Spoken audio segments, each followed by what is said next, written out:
Okay, sagutin natin tong concern ni Miss Anyong, no? Sobrang nadidistress siya. Sabi niya, Doc, safe po ba na vaccine 6-in-1 agad instead of 5-in-1? Nagsusuka po kasi papi ko.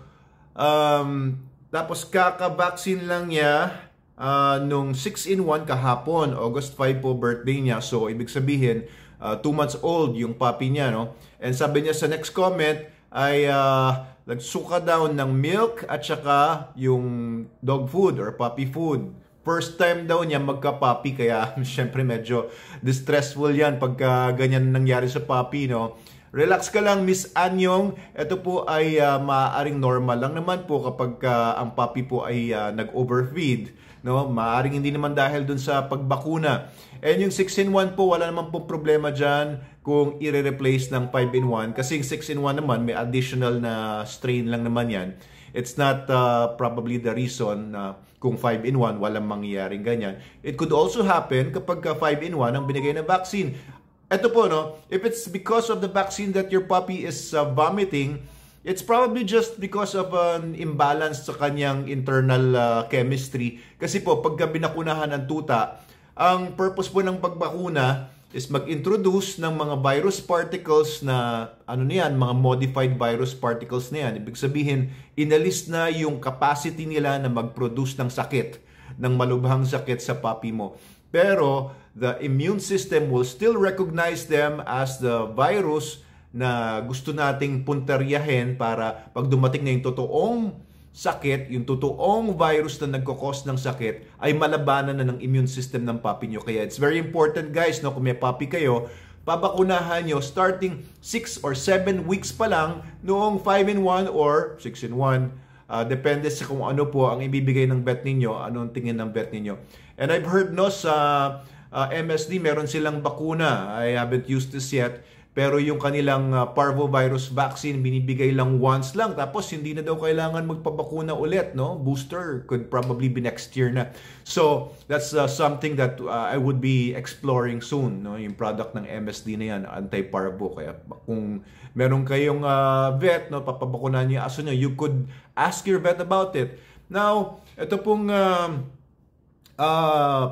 pagsusuka, it could also be because of overfeeding nga, kagaya ng sinabi ko. If you're feeding SDN na po, and I am hoping na SDN dog food na, Super Dog Nutrition dog food na, the best dog food in the multiverse, ang pinapakain nyo sa puppy ninyo, you only have to feed your puppy the right amount dun sa feeding guide. Yung iba kasi sobrang natutuwa kapag nagpapakain ng mga puppies, pakain sila ng pakain dahil yung puppy ay ganadong-ganado naman kumain. Kaya ayun, pagka na-overfeed, no, nabotsyog yung puppy, syempre sobrang bigat ng tiyan niya, and the body of the puppy will try to do something para ma-relieve yung pagiging stressed o sobrang distended ng kanyang stomach. So maaari pong magsukayan or dudumi. Either doon sa pathway palabas, pataas, lalabas yung food, or yung pathway pababa, magda-diarrhea naman yung puppy, or both, no? Most probably both. So ito pong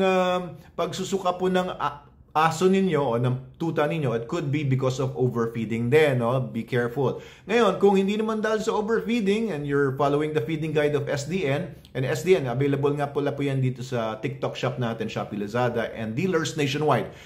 Mas maganda po yan para sa mga puppies kasi sobrang ganda po ng ingredients niyan. We have at least 42% animal protein doon sa ating formula. Hindi kagaya ng iba, ang baba ng animal material nila, mga 20% lang ganyan, para lang masabing may meats, tapos kinakargahan nila ng fillers kagaya ng mga corn, wheat, soyas, para masabi na dog food, pero actually hindi naman dog food yun. Ano yun? Patuka yung binibigay nila. Siyempre kakainin pa rin naman ng mga aso kung wala naman choice, dahil may naamoy pa rin naman siyang konting meats. Pero yung SDN42, it's what puppies and dogs really need, kasi sila ay carnivores, hindi po sila herbivores, as evidenced by their teeth. I'm sure 2 months pa lang yan, matatalas ng ngipin yan. These are teeth that are supposed to be, alam niyo yun, kumakain ng karne, kumakagat ng karne. So, if you're going to feed your puppy yung mga dog food na mabababa ang protein content, mabababa ang animal content, no, your puppy would be filled up pero mababa yung nutritional value ng makukuha niya kasi hindi naman bioavailable yung ingredients. Gaano? Bioavailable means hindi siya digestible, hindi siya aabsorbin ng katawan, hindi siya magagamit ng katawan, ilalabas lang din. Kaya yung puppy ninyo, aso nyo, ang daming poops. If you use SDN, you feed the proper amount, no?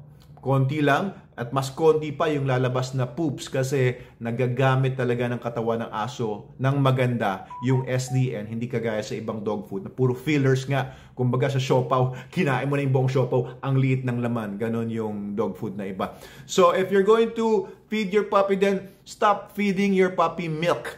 Ito po ang isa sa mga tinuturo ko ever since, no? Because milk, yung papainom nyo sa aso nyo ng milk, that's not dog milk.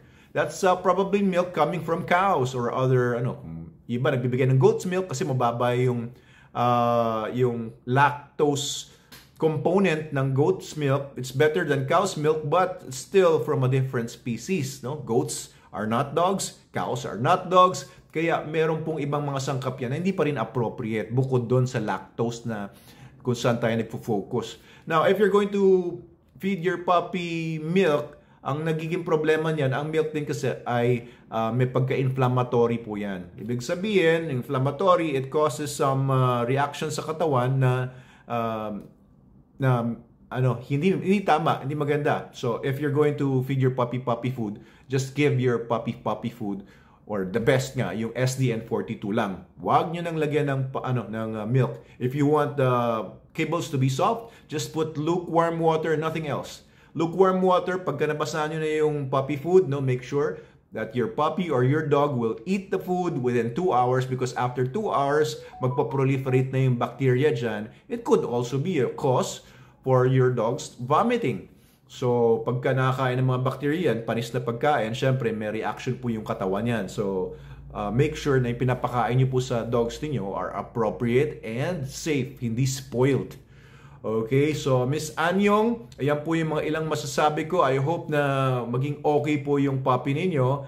And if you have any other questions na would be happy to ask, just put your questions sa comments sa baba. And either myself or my customer care agents, masisipag na customer care agents, nandyan sila Miss Shane, sila Miss Harleen, sila Miguel, anak ko yun, sila Miss Stephanie, sila Miss Angelica, yan yung mga customer care agents natin dito sa Manalo K9, and they'll be happy to assist you kung ano man po mga problema, no? I think nag-comment nga sa inyo, nag-reply sa inyo, Miss Anyong, si Miss Shane, no, doon sa comment ninyo sa TikTok. So, we're all happy to help you, ang mga dog lovers, especially mga first-timers, kagaya ni Miss Anyong, medyo troubling nga yan sa simula. But we are here to help you. We got you, no problem. Doc Abel Manalo po ito, your vetrepreneur sa Manalo Group of Companies, Doc Abel Manalo official page. Please follow our page if you want more content like this and share this video para sa kapakinabangan ng ibang friends nyo na may ganito rin mga problems. Mabuhay kayo. Pero pahabol lang pala, no? Syempre, ayaw rin naman natin magpakampante masyado. If your puppy is off-feed, ayaw na niya kumain, tapos may iba pang mga signs like baka magpupo ng blood or anything, just consult your veterinarian kung sino po yung nag-injection ng puppy ninyo. Consult nyo lang po ulit sila just to be safe. And there's nothing wrong na pagiging praning at nangungulit kayo dun sa vet ninyo. I'm sure ma-appreciate din naman nila na nilalapit nyo ulit sa kanila yan. Okay, yan lang po ang gusto